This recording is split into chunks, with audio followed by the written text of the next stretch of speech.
मला ह्या ॲग्रिसर्च कंपनीची एक विशेष गोष्ट अशी आवडली की त्यामध्ये सर्व जे काय कंपनी एम्प्लॉई आहेत त्या एरियाचे ते त्या एरियामध्ये जाऊन वेळोवेळी शेतकऱ्यांना गरजेनुसार त्या ठिकाणी मार्गदर्शन करत असाल. त्यामध्ये शेतकऱ्यांची मिटिंग घेणे असेल किंवा शेतकऱ्यांना वेगवेगळ्या नवीन येणाऱ्या रोगांविषयी माहिती असणे किंवा ज्या काही न्यूट्रिएंट डिफिशियन्सी आहे त्याच्याबद्दल जी काही माहिती आहे ही वेळोवेळी शेतकऱ्यांना ते अतिशय व्यवस्थितपणे देत असतात.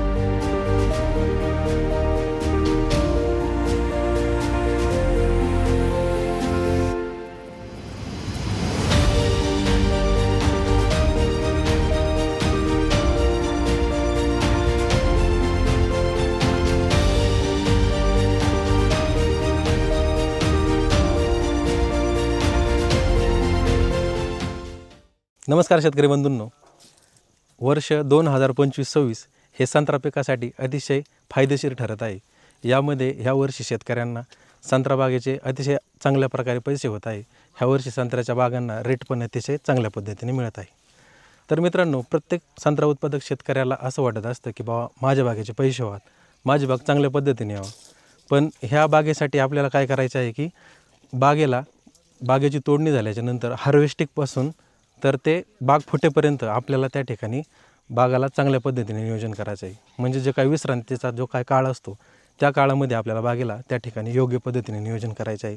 त्यामध्ये बेसल डोस असेल, त्यानंतर रेस्ट पिरियडमध्ये काडी मॅच्युअर होण्यासाठी त्या ठिकाणी ज्या काय फवारण्या असतात त्या फवारण्यासुद्धा घेणे हे अतिशय गरजेचे आहे. तर मित्रांनो, ह्या माझ्या पाठीमागे जो काय बाग बघत आहेत ह्या बागेचं पूर्ण नियोजनामध्ये आपण त्या ठिकाणी ज्यावेळेस मृगबहाराचा पाऊस आला तर तो पाऊस आल्याच्यानंतर ह्या बागेला चांगल्या पद्धतीने ताण हा बसलेला होता. हा ताण बसल्याच्यानंतर आपण त्या ठिकाणी स्प्राऊट एक्सीड आणि 05234चा स्प्रे दिला. ह्या स्प्रेनंतर त्या ठिकाणी आपल्या फुलकळीची जी काय प्रमाण आहे ते अतिशय चांगल्या पद्धतीने वाढलेले आपल्याला त्या ठिकाणी दिसले. त्यानंतर आपण गरजेनुसार झिंकाबोर, कॅल्मिनो, मॅग्नेशियम सल्फेट हे जे काय कॉम्बिनेशन आहे आपलं सेट याचा पण वापर हा त्या ठिकाणी ह्या बागेमध्ये केलेला आहे. व नंतर शेतकरी मित्रांनो, त्यानंतर आपल्याला सर्वांना माहिती आहे की महाराष्ट्रामध्ये ह्या वर्षी अतिशय मोठ्या प्रमाणामध्ये पाऊस पडला. तर पाऊस पडल्यानंतर या ठिकाणी खाली बघू शकता अतिशय काळी जमीन आहे. या ठिकाणी पाणी पण जास्त दिवस त्या ठिकाणी साचलेले होते. हे पाणी साचल्यामुळे त्या ठिकाणी काय झालं किंवा झाडाची मुळी चालली नाही, मुळी चॉकअप झाली, झाड पिवळे पडायला लागले होते. त्यानंतर आम्ही एक ड्रिपने तर आपण त्या ठिकाणी औषधं देऊ शकत नव्हतं कारण खाली पाणी मोठ्या प्रमाणामध्ये होतं. मग आम्ही काय केलं की सिंगल सुपर फॉस्फेट जी काय पावडर फॉर्ममधली ती सिंगल सुपर फॉस्फेट पावडरचा यूज केला. त्यामध्ये आपण ॲग्रिसर्च कंपनीचे जे काय रुटांज आहे व सोबतच थायोग्रीन याचं कॉम्बिनेशन करून हे सगळ्या बागेमध्ये इवन पद्धतीने जसा थर तयार होईल अशा पद्धतीने या बागेमध्ये 2 ते 3 वेळेस जसा पाऊस उघडत गेला नंतर पाऊस येत आला अशा पद्धतीने आपण त्या ठिकाणी केले. व याचा चमत्कार म्हणजे काय झाला की झाडं त्यानंतर पिवळी पडलीच नाही, झाडांची कुठं पण उकारली तर त्या ठिकाणी अतिशय चांगल्या पद्धतीने मुळी ही डेव्हलप झाली व अन्नद्रव्यांचा जो काय आपटेक आहे तो आपटेक त्या ठिकाणी चांगल्या पद्धतीने झाला व झाडांची आज बघू शकता की कॅनॉपी ही अतिशय चांगल्या पद्धतीने डेव्हलप झाली.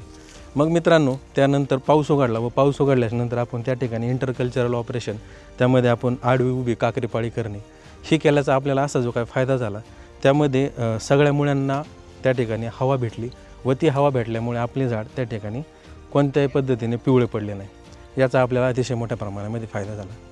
तर शेतकरी बंधूंना मी एवढंच सांगेल की तुम्हाला पण तुमची बाग जर अतिशय चांगल्या पद्धतीने करायची असेल, अतिशय चांगल्या पद्धतीने फुलवायची असेल व त्याचे चांगले पैसे करायचे असतील तर आपल्याला त्या ठिकाणी सुरुवातीपासून ट्रीटमेंट करणं म्हणजे हार्वेस्टिंग झाल्याच्या नंतर बेसल डोसपासून तर आपल्याला त्या ठिकाणी परत हार्वेस्टिंगला बाग येईपर्यंत हे व्यवस्थित ट्रीटमेंट करणं हे अतिशय महत्त्वाचे ठरेल. यामध्ये साईजमध्ये ज्यावेळेस काम करत होतो आम्ही त्यावेळेस साईजला थोडासा प्रॉब्लेम येत होता.